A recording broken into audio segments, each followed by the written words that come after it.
నీటి paper leak వ్యవహారం తెలంగాణ రాజకీయాల్లో కొత్త వివాదానికి తెరలేపింది. ఈ అంశంపైన కాంగ్రెస్ బీఆర్ఎస్ మధ్య ఆరోపణలు ప్రత్యారోపణలు తీవ్ర స్థాయికి చేరాయి.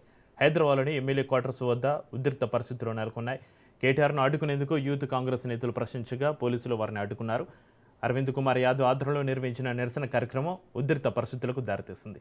ఈ సందర్భంగా గత ప్రభుత్వ హయాంలో జరిగిన విద్యార్థుల మరణాలకు కేటీఆర్ఏ బాధ్యత వహించాలని కాంగ్రెస్ నేతలు ఆరోపించారు. ప్రవళిక మరణం అంశాన్ని బీఆర్ఎస్ తప్పుదోవ పట్టించిందని గ్లోబరీనా సంస్థ వ్యవహారంపైన కూడా విమర్శలు గుప్పించారు. మరోవైపు నీటి పేపర్ లీకు బాధ్యత వహిస్తూ కేంద్ర విద్యాశాఖ మంత్రి ధర్మేంద్ర ప్రధాన్ రాజీనామా చేయాలని యూత్ కాంగ్రెస్ డిమాండ్ చేసింది. పరిస్థితి ఉధృతంగా మారడంతో పోలీసులు జోక్యం చేసుకుని కాంగ్రెస్ నేతలు అంజనీ కుమార్, అరవింద్ కుమార్తో పాటుగా పలువురిని అదుపులోకి తీసుకున్నారు.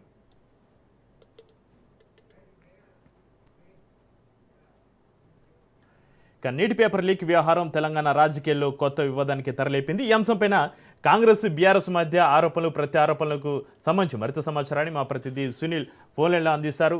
సునీల్, నీటి పేపర్ లీక్ వ్యవహారం తెలంగాణ రాజకీయాల్లో కొత్త వివాదానికి తెరలేపింది. ఈరోజు ఈ అంశంపైన కాంగ్రెస్ బీఆర్ఎస్ మధ్య ఆరోపణలు ప్రత్యారోపణలకు సంబంధించి మీ దగ్గర ఉన్న అప్డేట్స్ ఏంటి?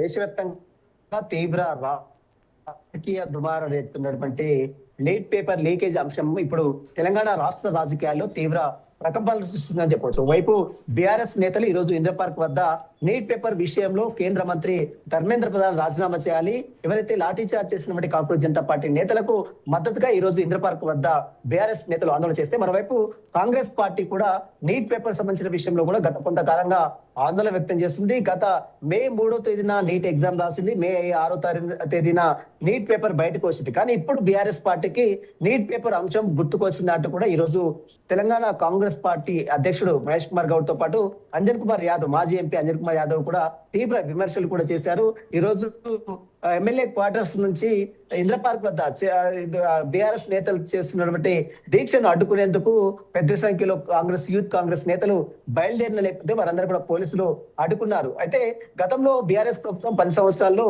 అనేక పేపర్లు కూడా లీక్ అయ్యాయి. చాలా మంది విద్యార్థుల మరణాలకు బీఆర్ఎస్ పార్టీ కారణమైంది.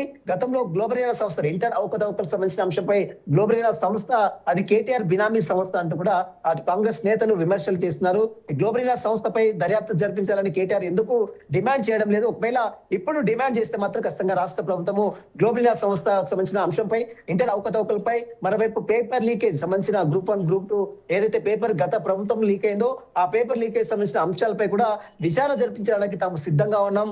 కేటీఆర్ వెంటనే సిసిఎస్ పోలీస్ స్టేషన్ వెళ్లి ఈ సంస్థలపై కంప్లైంట్ ఇస్తే మాత్రం ఖచ్చితంగా చర్యలు తీసుకుంటామని మాత్రం ఈ రోజు కాంగ్రెస్ నేతలు డిమాండ్ చేస్తున్నారు. మరి ఈ విషయంపై ఇప్పటికే రాజకీయ దుమారం రేపుతున్న నేపథ్యంలో బీఆర్ఎస్ పార్టీ మాత్రము ఇప్పుడు నీట్ పేపర్ విషయం గుర్తుకొచ్చిందా? దాదాపు ఇన్ని రోజుల నుంచి విద్యార్థులు ధర్నాలు చేస్తుంటే బీజేపీతో కుమ్మకై బీజేపీ సలహా సూచన మేరకు ఈ రోజు ఇంద్ర పార్క్ వద్ద బీఆర్ఎస్ పార్టీ ధర్నాకు పూనుకుందనే ఆరోపణ ఇటు మహేష్ కుమార్ గౌడ్ వ్యక్తం చేసింది. ఇప్పటికే గత ప్రభుత్వంలో అనేక పేపర్లు కూడా లీక్ అయినాయి, దేశవ్యాప్తంగా పేపర్ లీక్ అయినాయి. ఇప్పుడు తెలంగాణ రాష్ట్రంలో కూడా బీఆర్ఎస్ హయాంలో అనేక పేపర్లు కూడా లీక్ అయ్యాయి. చాలా మంది విద్యార్థుల చావుకు బీఆర్ఎస్ పార్టీ కారణమైంది. వారి యొక్క ఆత్మశాంతి చేకూర్చాలంటే ఖచ్చితంగా కేటీఆర్ ఈ విషయంలో స్పందించాలి. బీఆర్ఎస్ పార్టీ దగ్గర ఉన్నటువంటి 1400 కోట్లు పార్టీ ఫండ్ ఏదైతే ఉందో అది చనిపోయిన కుటుంబ సభ్యులకు ఇవ్వాలంటూ కూడా ఈ రోజు మహేష్ కుమార్ గౌడ్ వ్యక్తం చేయడం జరిగింది. మొత్తం మీద తెలంగాణ రాష్ట్రంలో నీట్ పేపర్ వివాదం అటు బీఆర్ఎస్ వర్సెస్ కాంగ్రెస్ మధ్య తీవ్ర విమర్శలు వెలువెత్తున్న పరిస్థితులు కనబడుతుంది. Thank you Sunil.